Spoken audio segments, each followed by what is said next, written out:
Alright guys, a little bit of an apology for my voice in this video. Either I'm coming down with a cold, or it might just be allergies, I don't know. But in any case, hopefully I get better. Please enjoy the video. Thank you. Hello everyone, this is Mark with the fourth installment in the 411. In this video, we'll be answering the fourth question of the 411, which is when should I make disciples? So I hope you all follow along as I explain it to you guys. First, let's take a look at Matthew chapter 7, verse 24, and then verse 26. The words will be on screen for you.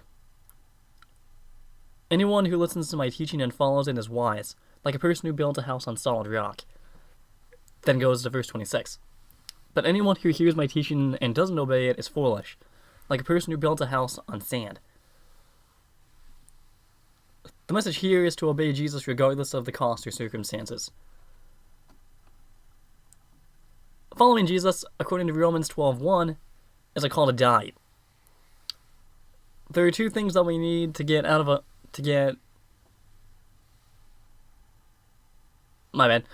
There are two things we need to let go of in our walk with Christ. We need to die to our comfort, and second, we need to die to our calendars.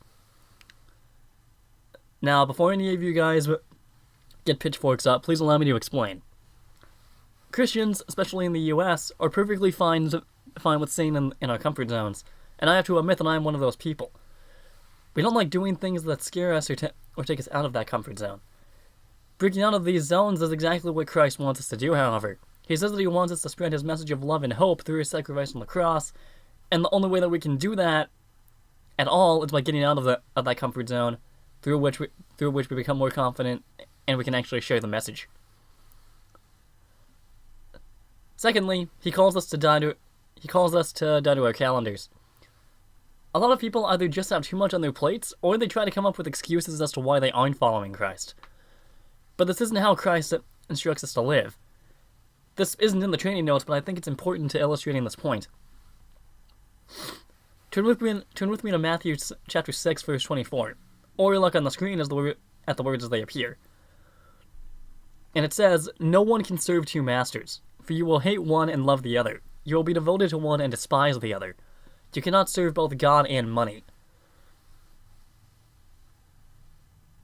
In other words, you can't serve both God and this world and what it offers. You can do both. You can't do both, but you can't do both. It's just not possible. It's like asking one person to be in two different places at the same time. It's just not happening. Back to the original point. So, the call to follow Jesus is a call to die to our comfort and to our calendars. There are 4 goals that I want you guys to get down here. They are to pray daily, to fast weekly, to share the gospel, and to train someone else who knows Christ in the 411. My example of this is on screen right now. So go ahead and fill in the blanks and fill in the times that I put in with whatever time, person, or day God has placed in your heart this week. In the next video, I'll be showing you guys 4 responses that we get to the gospel when we evangelize, as well as give you guys some insight into a person of peace. Talk to you guys later, have an epic day, and God bless. See ya, take care.